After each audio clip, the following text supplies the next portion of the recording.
다 같이 사도신경으로 신앙 고백하심으로 11월 17일 월요일 아침 예배를 하나님께 드립니다. 나는 전능하신 아버지 하나님, 천지의 창조주를 믿습니다. 나는 그의 유일하신 아들, 우리 주 예수 그리스도를 믿습니다. 그는 성령으로 잉태되어 동정녀 마리아에게서 나시고 본디오 빌라도에게 고난을 받아 십자가에 못 박혀 죽으시고 장사된 지 사흘 만에 죽은 자 가운데서 다시 살아나셨으며 하늘에 오르시어 전능하신 아버지 하나님 우편에 앉아 계시다가 거기로부터 살아있는 자와 죽은 자를 심판하러 오십니다. 나는 성령을 믿으며 거룩한 공교회와 성도의 교제와 죄를 용서받는 것과 몸의 부활과 영생을 믿습니다. 아멘.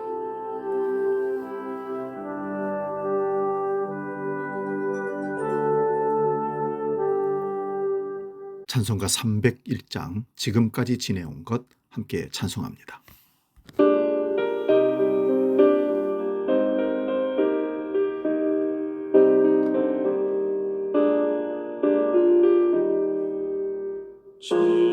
지금까지 지내온 것 주의 크신 은혜라.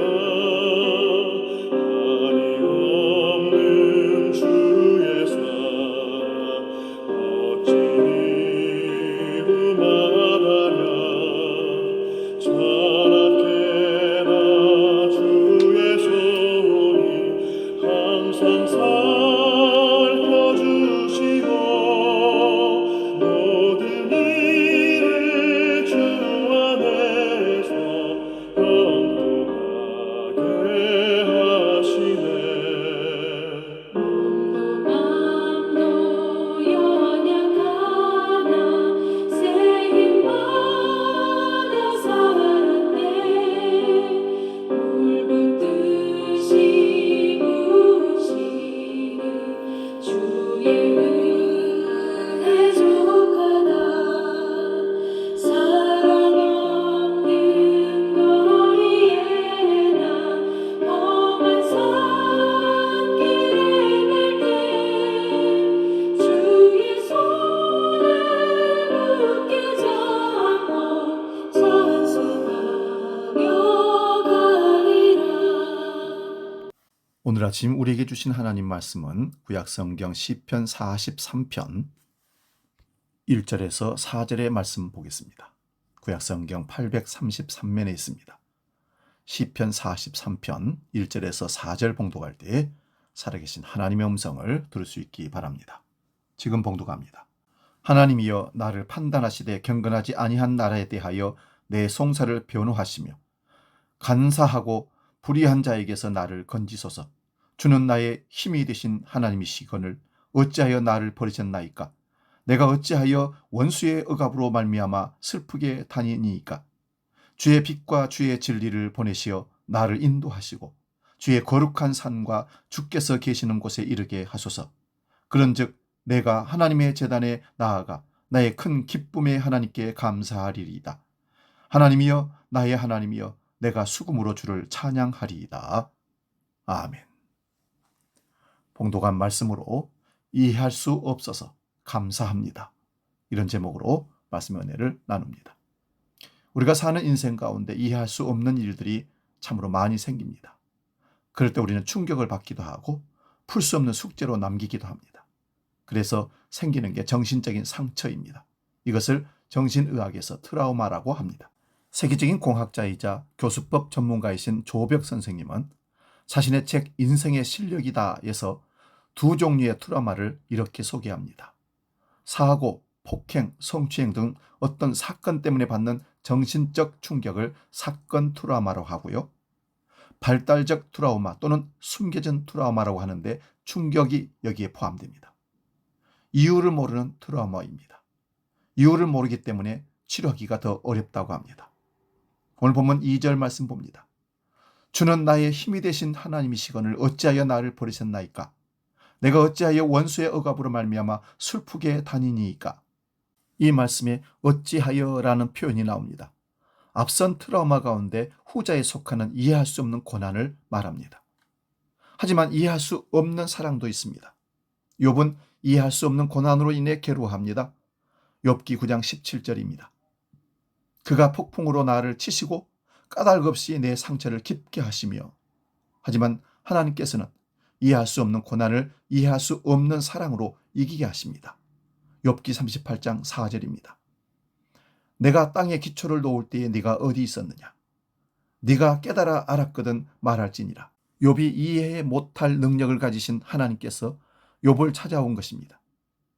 하나님은 욥에게 말씀해 주십니다. 이 사실이 욥의 마음을 변화시킵니다. 이해할 수 없는 사랑이 이해할 수 없는 고난을 이깁니다. 주기도문에 하늘에 계신 우리 아버지여라고 시작합니다. 이것이 바로 이해할 수 없는 사랑입니다. 하늘에 계신 분이 왜 우리의 아버지가 되어 주십니까? 하늘에 계신 분이 왜 우리의 기도를 들으십니까? 내가 이해할 수 없는 능력과 지혜와 권위를 가지신 분이 왜 나를 상대해 주시고 말씀해 주시고 돌보시고 인도해 주십니까?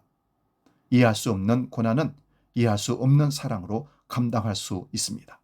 가장 이해할 수 없는 사랑은 예수 그리스도의 십자가 사랑입니다. 우리가 아직 죄인 되었을 때에 그리스도께서 우리를 위하여 죽으심으로 하나님께서 우리에 대한 자기의 사랑을 확증하셨다고 로마서 5장 8절에 말씀합니다. 죄인을 위해서 왜 죽으십니까? 이어지는 말씀은 우리가 죄인 되었을 때에라고 합니다. 원수를 왜 사랑합니까? 원수를 위해 왜 죽으십니까? 이해할 수 없는 사랑입니다. 이해할 수 없는 고난은 이해할 수 없는 사랑으로 해결될 수 있습니다. 우리는 이해할 수 없는 아픔을 가지고 있습니다. 이해할 수 없는 이별, 이해할 수 없는 질병, 이해할 수 없는 실패, 눈물 없는 인생이 없고 문제 없는 가정도 없습니다. 어떻게 할까요? 다 이해해야 합니까? 아니면 이해가 될 때까지 기다려야 됩니까? 이해가 될 때까지 미워하고 화를 내면서 살면 될까요? 이해하려고 하면 할수록 내 영혼이 죽습니다. 미움 때문에 죽어가고 의심하느라 영혼은 질식돼 죽어갑니다. 이해할 수 없어도 감사할 수 있습니다. 한편으로는 이해할 수 없어서 감사할 수 있습니다. 이해할 수 없는 사랑을 배울 수 있기 때문에 그렇습니다. 이해할 수 없는 하나님의 사랑은 이해할 수 없는 아픔을 통해서 배울 수 있습니다. 이해할 수 없어서 감사합시다. 이해할 수 없는 사랑을 지닌 사람들은 영혼들을 품습니다. 교회를 사랑과 눈물의 기도로 섬깁니다. 저와 여러분이 이런 사람이 되면 참 좋겠습니다. 이해할 수 없는 사랑으로 누군가를, 교회를 사랑하고 섬기는 자세, 우리 인생 전부를 드려도 아깝지 않은 삶의 태도입니다. 기도하겠습니다. 거룩하신 아버지 하나님, 우리 사는 삶에 우리가 다 이해할 수 없는 일들이 매일같이 일어납니다. 어떻게 우리가 그것을 다 이해할 수 있겠습니까? 그래서 우리는 이해할 수 없어서 감사하는 삶으로 바꾸기로 했습니다. 이제부터 이해가 아니라 무조건 사랑함으로, 그 사랑을 감사함으로 이 땅을 살기를 원합니다. 성령이 우리 마음을 지배하시고 이끌어 주옵소서. 주기도로 기도합니다. 하늘에 계신 우리 아버지, 아버지의 이름을 거룩하게 하시며 아버지의 나라가 오게 하시며 아버지의 뜻이 하늘에서와 같이 땅에서도 이루어지게 하소서. 오늘 우리에게 일용할 양식을 주시고 우리가 우리에게 잘못한 사람을 용서하여 준 것 같이 우리 죄를 용서하여 주시고 우리를 시험에 빠지지 않게 하시고 악에서 구하소서. 나라와 권능과 영광이 영원히 아버지의 것입니다. 아멘.